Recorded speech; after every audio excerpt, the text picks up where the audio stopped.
Welcome guys to my YouTube channel. हम arterial blood pressure के part 2 में बात किया था हमने वेरिएशन एंड फैक्टर के बारे में। फैक्टर्स के बारे में आज हम डिटेल में स्टडी करेंगे पार्ट 3 में। ओके, हमारा फैक्टर्स था वो दो तरह के थे, central factors and peripheral factors. Central factor में हमारी दो थी, cardiac output and heart rate. हम फर्स्ट कार्डियक आउटपुट के बारे में बात करेंगे। Cardiac output is the important factor which maintain systolic blood pressure. Systolic pressure is directly proportional to cardiac output. Okay, then हम बात करेंगे हार्ट रेट के बारे में। Moderate changes in heart rate do not affect arterial blood pressure much. However, marked alternation in the heart rate affected the blood pressure by alternating cardiac output. then हम बात करेंगे peripheral factors में। First peripheral resistance के बारे में। Peripheral resistance is important factor which maintain diastolic pressure.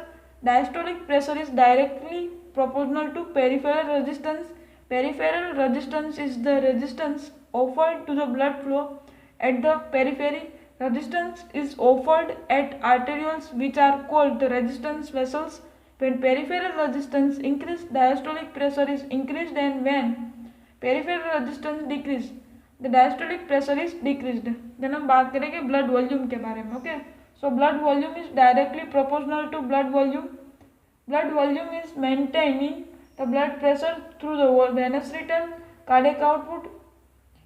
If the returns and cardiac output resulting is elevations of blood pressure, then third हमारे venous return. venous return में क्या आएगा?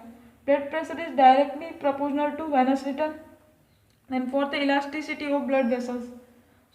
Blood pressure is inversely proportional to elasticity of blood vessels. Due to elastic property, the blood vessels are distensible and able to maintain the pressure. When the elastic properties is lost, the blood vessels become rigid, so it's called arteriosclerosis. And pressure increase as in old age. Deposition of cholesterol, fatty acid and calcium ions produce rigidity of blood vessels and arteriosclerosis, leading to increased blood pressure. Then हमारा next है वो है velocity of blood flow. उसके बारे में हम बात करेंगे वेलोसिटी ऑफ ब्लड फ्लो में। Pressure in a blood vessels is directly proportional to the velocity of blood flow. If the velocity of blood flow increase, the resistance is increase, so the pressure is increased. Then हम बात करेंगे diameter of blood vessels के बारे में।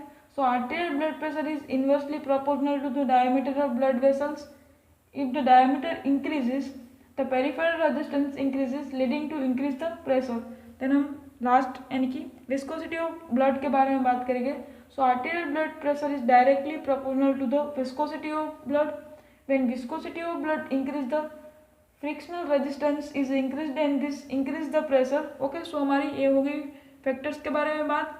Then हम next video में regulation का बनाएंगे, यानी कि regulation of arterial blood pressure के बारे में। ओके, हम फर्स्ट बात कर लेते हैं। कौन सा फैक्टर है वो डायरेक्टली प्रोपोर्शनल है, कौन सा इनडायरेक्टली प्रोपोर्शनल है। ओके, हमारा जो कार्डियक आउटपुट है वो डायरेक्टली प्रोपोर्शनल है हमारी। ओके, कार्डियक आउटपुट हमारा डायरेक्टली प्रोपोर्शनल है। देन हार्ट रेट है हमारा, वो उसमें कोई प्रोपोर्शनल नहीं है। देन हमारी जो पेरिफेरल रेजिस्टेंस है वो भी डायरेक्टली प्रोपोर्शनल है। देन हमारा जो ब्लड वॉल्यूम है वो भी डायरेक्टली प्रोपोर्शनल है। एंड वेनस रिटर्न है वो भी डायरेक्टली प्रोपोर्शनल है।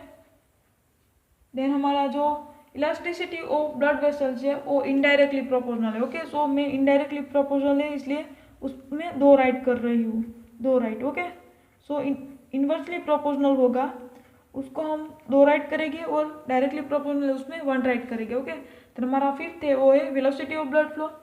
वेलोसिटी ऑफ ब्लड फ्लो वो डायरेक्टली प्रोपोर्शनल है, इसमें एक एरो आएगा। तो हमारा सिक्स है डायमीटर ऑफ ब्लड वेसल्स, और इन्वर्सली प्रोपोर्शनल है तो इसमें दो एरो आएगा। ओके, एंड हमारा सेवंथ है विस्कोसिटी ऑफ ब्लड, और डायरेक्टली प्रोपोर्शनल है तो उसमें वन एरो आएगा। ओके, इनडायरेक्टली प्रोपोर्शनल कौन सी दो है? दो ही आपको याद रखना है, उसमें से ए वाला है जो 4 वो इन्वर्सली प्रोपोर्शनल है, एंड हमारा 6 वो दोनों इन्वर्सली प्रोपोर्शनल है।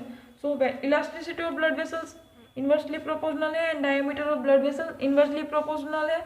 और हम बात करें cardiac output, peripheral resistance, blood volume, venous return, velocity of blood flow and हमारा विस्कोसिटी ऑफ ब्लड, वो सारे के सारे प्रोपोर्शनल है।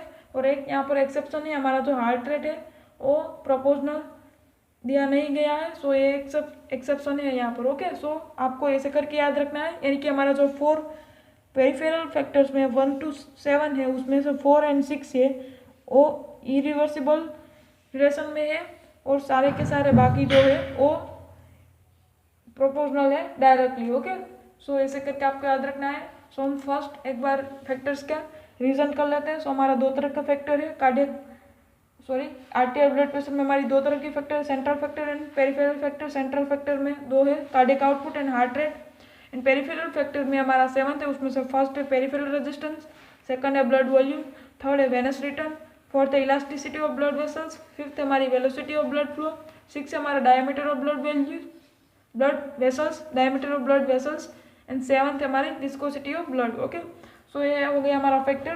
फिर हम रेगुलेशन के बारे में बात करेंगे। सो हमारा जो आर्टियल ब्लड प्रेशर का रेगुलेशन है वो 4 तरह से होता है। So nervous mechanism, renal mechanism, hormonal mechanism and local mechanism. So उसका रेगुलेशन है वो 4 तरह से होता है, nervous mechanism, renal mechanism, hormonal mechanism and local mechanism. उसके बारे में हम नेक्स्ट वीडियो बनाएंगे। Okay, so thank you guys.